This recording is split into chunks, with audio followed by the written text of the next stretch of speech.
The most valuable part of a shoe isn't the rubber, it isn't the leather, and it isn't the stitching. In many cases, it's the logo. Because two nearly identical shoes can sell for dramatically different prices, the difference has less to do with manufacturing than most people realize. Today, we're dissecting the math behind shoe production to find out where cost ends and brand value begins. Welcome to the math behind the business. In 2026, the global footwear market is a $400 billion industry, and over 70% of all athletic shoes come from just 3 countries: China, Vietnam, and Indonesia. We are going to break down the bill of materials inside a sneaker, the factory economics of contract manufacturing, the wholesale markup that turns a $20 shoe into a $100 product, the marketing tax that powers the brand premium, and the direct-to-consumer endgame, quietly rewriting who captures the profit. The bill of materials, what's actually inside a sneaker. Let's tear apart a $150 retail sneaker. A modern running shoe has 30 to 40 components, and each one looks trivial in isolation.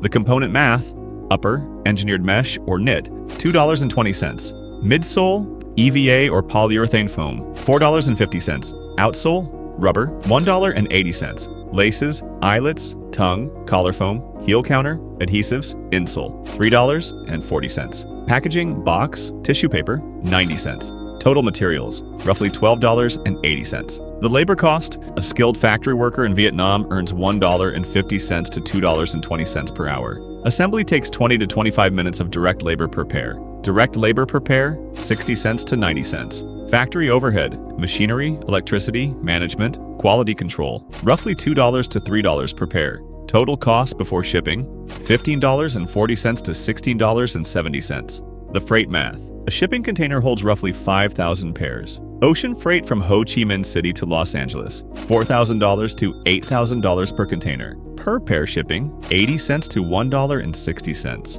Add customs duties at 8% to 11% on footwear, another $1.50 to $2 per pair. Landed cost in the US, roughly $19 to $22.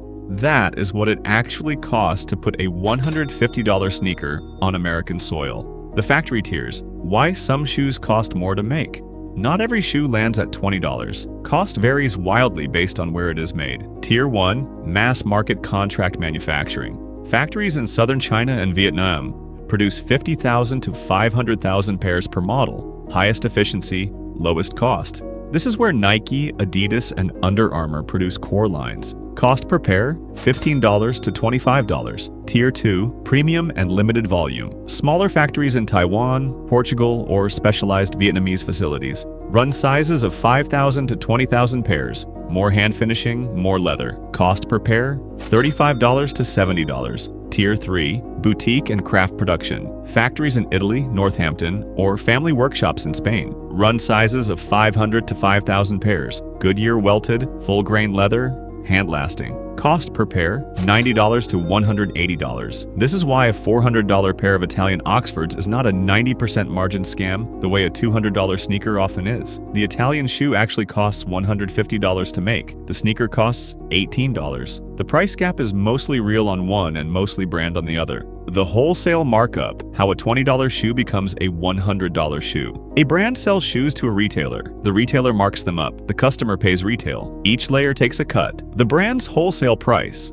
a brand with a $20 landed cost typically sells to wholesale partners at $45 to $55. That covers product cost, marketing, design, athlete contracts, and corporate overhead.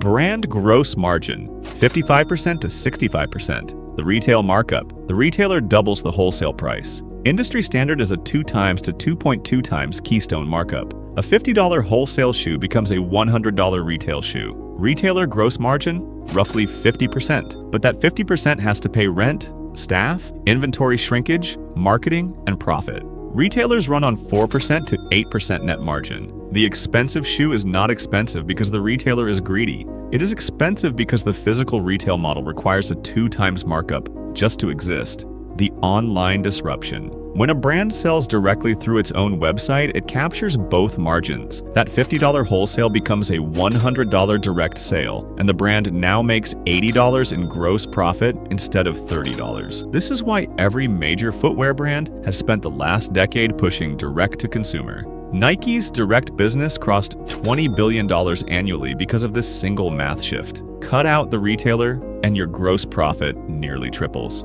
The brand premium. Why two identical shoes sell for different prices? A shoe made in the same Vietnamese factory on the same line by the same workers with the same materials can sell for $60 under a private label and $200 under a premium brand. The difference is not the shoe. The difference is the brand. The brand premium math. Manufacturing cost $20. Store brand retail price $45. Premium brand retail price $180. The $135 price gap is not explained by anything physical. It is explained by what the customer believes when they lace the shoe up, and that belief was purchased one marketing dollar at a time. The two beliefs that drive premium. Status. The logo signals that I belong to a group. I can afford this. I have taste. Performance. The technology in this shoe will make me faster, jump higher, and hurt less. Both beliefs are real to the buyer. Neither is fully explained by the product. A $180 running shoe is in blind tests, only marginally better than a $60 running shoe. The performance gap is real, but maybe 5% to 10%. The price gap is 200%. The brand asset. This is why shoe brands are the most valuable assets in footwear. Nike's brand alone is worth an estimated $30 billion. The factories Nike uses are worth a fraction of that. You can build a factory in 18 months. You cannot build a Nike in 18 months. The brand is the moat. The brand is the margin. The factory is a commodity, the marketing tax, where the brand premium goes. So where does that extra $135 actually go? It does not go into profit. It goes into maintaining the brand. The marketing spend. Major footwear brands spend 10% to 14% of revenue on marketing. A $10 billion brand spends $1.2 billion annually on ads, sponsorships, and athlete endorsements. The athlete math. A top 10 NBA. A signature shoe deal pays the athlete $20 million to $30 million per year. Michael Jordan still earns roughly $150 million annually from Nike royalties, mostly from shoes he never had to design. These deals are not charity. They are media buys. A 2-year athlete deal generates thousands of hours of organic coverage for less per impression than almost any other media. The R&D spend. Performance brands spend 3% to 5% of revenue on R&D. That covers new foam chemistries, carbon fiber plates, 3D printed midsoles, and biomechanics labs. This spending both justifies the performance claim and produces the next generation of premium-priced products. The net math. After marketing, R&D, retail distribution, corporate overhead, and taxes, the brand's net profit margin is typically 8% to 12%. That sounds modest until you remember this is 8% of $10 billion. The brand premium is real, but it is mostly consumed, keeping the brand premium alive. The verdict. The DTC and resale endgame. So who actually wins in footwear in 2026? The losers. Mid-tier brands are stuck in wholesale. They pay manufacturing costs, give up margin to retailers, and have no marketing budget to build a premium. Regional shoe chains that buy from brands and resell to customers. Their model is being slowly disintermediated by direct-to-consumer. The winners. Vertically integrated DTC brands. On Running, Hoka and Allbirds built direct relationships with consumers from day one. They capture full retail margin, control their brand story, and own their customer data.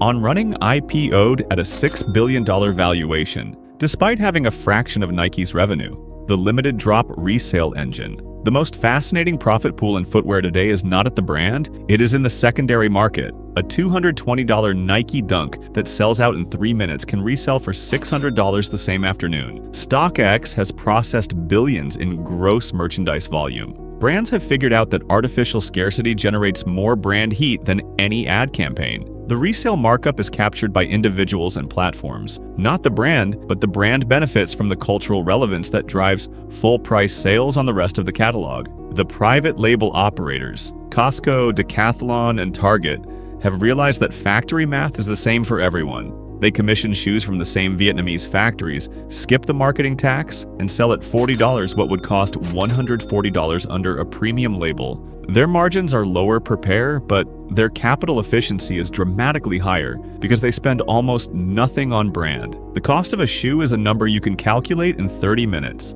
The value of a brand is a number you can spend a lifetime building. The $18 sneaker and the $180 sneaker are not really the same product. One is leather and foam. The other is leather foam. and a decade of belief carefully purchased one impression at a time. The factories of the world can make anything. The brands of the world are what make anyone care. If this breakdown helped you see the numbers behind the swoosh, let me know in the comments. And if you want to see the math behind other industries where perception outweighs production, hit that subscribe button.